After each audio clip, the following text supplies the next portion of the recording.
Hey guys, it's Megan. Welcome to my third annual book gift giving guide. For my last two, you can see them down in the description box, but yes, it's that time of year again.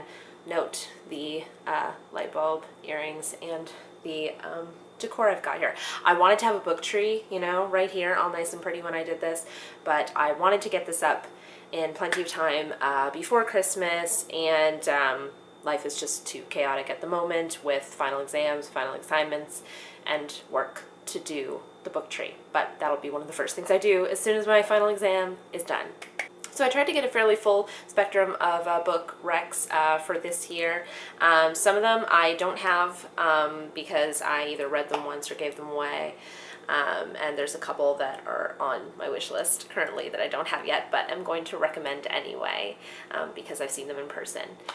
So the first category is for toddlers, and for that one I decided to go with any books in the Spot series by Eric Carle, and I love these board books in particular because of how interactive they are. They've got the bold, beautiful colors that attract kids, but they've also got the sort of lift the flap interactive quality to them. And you can do multiple voices for them too, so it's really fun. And for the next sort of age level up in picture books, we have The Tale of Kitty in Boots. This is published posthumously by Beatrix Potter. Obviously, she died in the 40s, but this is a recently uncovered work that was published just a short while ago, and the illustrations were completed by Quentin Blake, who you may recognize from doing the Roald Dahl books, the illustration for his books. And so this is on my wish list. I haven't been able to justify picking it up for myself yet, but it's Beatrix Potter, so I'm pretty sure that I will love it, and anybody else who's a fan of Beatrix Potter will probably love it too. For the middle grader that you are buying for, so elementary school kids before preteen kind of area, I have Ghosts by Raina Telgemeier. I'm still working on pronouncing her name, but yes, this is a graphic novel that is about two sisters who move away from the neighborhood that they're accustomed to and have grown up in to move to a more seaside kind of locale for the younger sister who has cystic fibrosis. And so in that way, it's kind of a heavier kind of story, but their relationship is still fantastic. She has such a great sense of humor about her illness and everything, and it gets sad and heavy at times, but it goes a lot with the Day of the Dead, and I can never pronounce it, Delos Muertos. I can't say it ever. But anyway, it's a wonderful story. I blew through it in like half an hour, and I'm going to be reading it again and again, I can tell.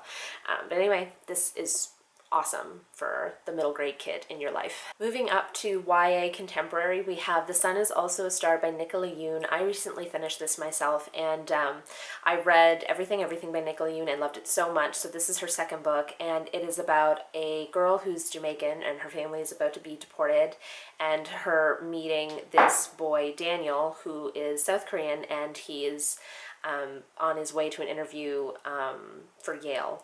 And they meet, and the novel takes place over the course of that one day. She doesn't believe in love, and he's a poet, and he does, and there's just a lot going on, and I love Nicola Yoon's form of storytelling. It's very unique. She goes and changes chapters into different perspectives of the people around them, and then changes perspectives between Natasha and Daniel, and it's just great. It's not lovey-dovey that it makes you sickly, but it's just very profound in a lot of ways, and I really enjoyed it, and I think it would be great for the kind of reader, the teen reader who loves contemporary stories made to fit in our current period of time. The next category is YA fantasy, and I haven't read a whole lot of that this past year, but I can definitely recommend The Remnant Chronicles by Mary E. Pearson. This is a series that I had the first two books, and I got the third one from the library and decided to give the first two books away, but I'd like to make room, continue to make room, have turnover on my shelves. But yes, it is about this girl, Princess Leia, who is going to be in arranged marriage with a prince and doesn't want to. She wants to take control of her own destiny, and so she runs away, and there's two guys who go after her. One is the prince that she has jilted, and the other is an assassin who is sent to kill her, and the perspectives go from each of these three people, and of the two guys, you don't know which one's the prince and which one's the assassin. So for that first book, that was definitely like a game changer and unexpected and so good. I loved that unique kind of plot device. And after that, the 2 books after that are just as good, and I found it to be a really satisfying and sometimes surprising conclusion to the series. So overall, I would definitely go with picking it up. The first book is The Kiss of Deception. So good. For the adult, we've got 2 books I wanted to do. The first one is The Girls by Emma Cline. I read this over the past summer, and it switches perspectives from current present day, where a woman who's around in her 60s, I guess, she goes back in her mind to when she was a girl in 1969, and it's kind of a spoof, I want to say, where she is a part of this cult, and there is a mass murder, and so automatically your mind goes to the Manson killings. There's so much that's borrowed in heaping spoonfuls from the days of Manson and things about him and his girls. And there's a character who is very clearly supposed to be Sadie Atkins. And so this girl who doesn't really exist, but she does, but she does in this book. She is a Manson follower, but obviously it's not about Manson himself. It just, it's a total, I don't want to say parody because it's not like it's comedic or anything, but you know what I mean. Sometimes it was really hard to read, but the writing was so good. It was so well written. And for anybody who's fans of that kind of time period, this is definitely the book for you. And the other book that I wanted to mention is 13 Ways of Looking at a Fat Girl by Mona Awad, I believe is how you pronounce her name. And so this is my pick for sort of Canadian fiction. This just came out this year, and it is about a girl. It's 13 chapters of her life, but they're not all necessarily in her perspective, and they're not chronological to the point where it's like this happened one day and this happened the next. They're 13 chapters of different time periods in this woman's life. And it was so good. It was so uniquely told, and it was definitely a great critique on the media and how women view their bodies and stuff. Not directly like implicating the media or whatever, but you can definitely see the influences and the effects of it on this woman. And you can imagine how many other women are going through the same thing on a day-to-day basis in their lives. So this is definitely a highlight book of the year for me. And so if you're the person who's into that kind of stuff, this might be the book for you, or for the person that you're thinking of buying it for. So for the classics portion, I could not mention these books, which is the Penguin Vintage Classic Bronte series. So yes, I love these covers. I think they're absolutely gorgeous, and for the classics lover, this could be a good choice. And for the graphic novel or graphic memoir kind of lover in your life, I would recommend something new, Tales from a Makeshift Bride by Lucy Knisley. This is her latest book, and it chronicles her engagement and subsequent wedding that she had with her husband John. And I love Lucy Knisley so much. She is my favorite graphic memoirist. Her work is so funny and sincere, and she's not afraid to reveal anything, like to go all out in terms of showing herself and awkwardness and embarrassment and stuff. And she just does it with such like a flair and air of comedy that I love. And I love her art style too. It's not particularly like illustrative and like, I don't know what's the word, but it's very simple and says it. And in this one, it's really cool too, because she doesn't hold back in terms of how hard it is being engaged, all the pressures and economics and like vanity and tradition too. She goes into all of like the traditions that are in the back of all the stuff that we do at weddings and historically examines them. And that was so cool too, because you learn some new things. If you're somebody who's planning a wedding or really loves graphic novels, this is what I would pick. The next category is for those who love to do adult coloring books, and I could not not do a Joanna Bosford, and so I picked one of her more recent ones, which is Magical Jungle.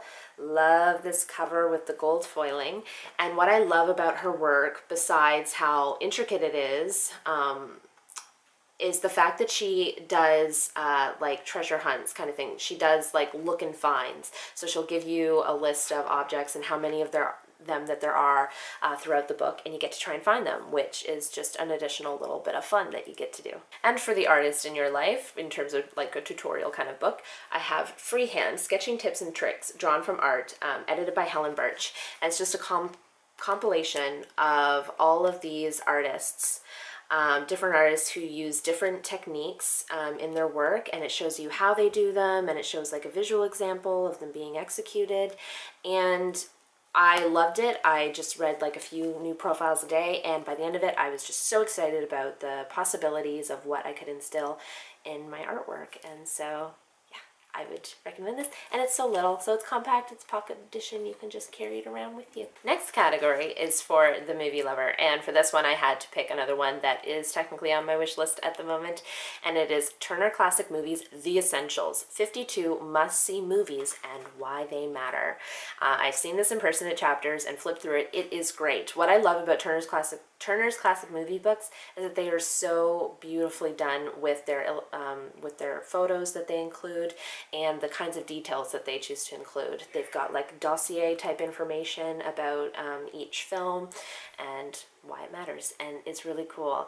I guess I should have prefaced this by saying for the classic movie lover in your life, because I don't typically read a ton of books about like contemporary films. Sometimes I do, for like if they're based on films that like I really love that are contemporary, but mostly I'm a classics kind of girl.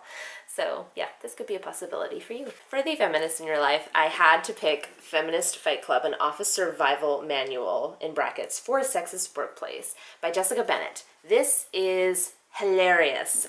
This talks about like the serious subject of workplace and office harassment, but she executes it in such a funny way.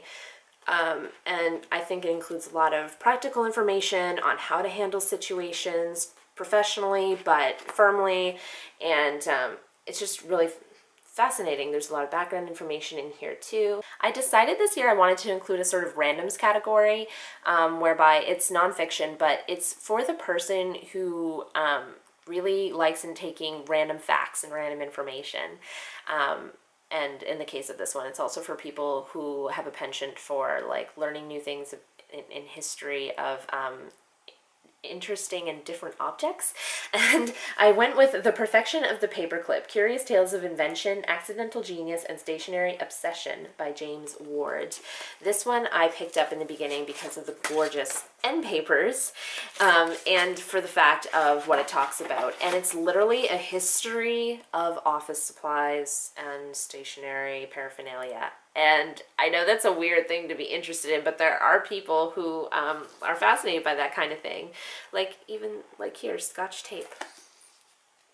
The final category that I always love doing is booky book things.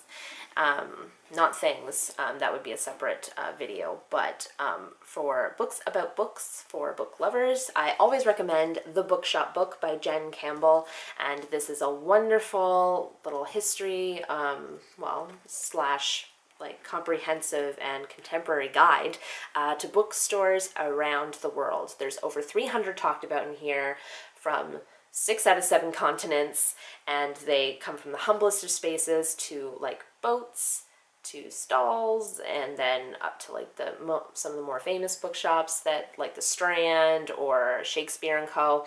They're all talked about, and in between there's lovely little bookish tidbits and facts and talks with some famous authors like Ali Smith. I just love this book.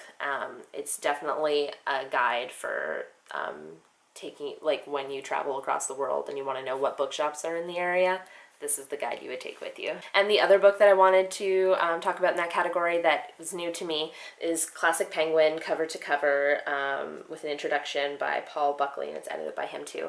And this just came out this year, and I stumbled upon it at Chapters, and I had to have it, and I subsequently picked it out for my birthday. And so it's just a history of the gorgeous covers that have come out from Penguin over the years. And I flip through, and there's a lot that jump out as ones being familiar to me that I have seen around in the bookstore. So if you're the kind of person that's interested in that kind of history with book design and the covers of Penguin, this is definitely like a beautiful book, not to be missed. Okay, so that's it. That is my Christmas book giving guide for 2016. I hope you enjoyed it.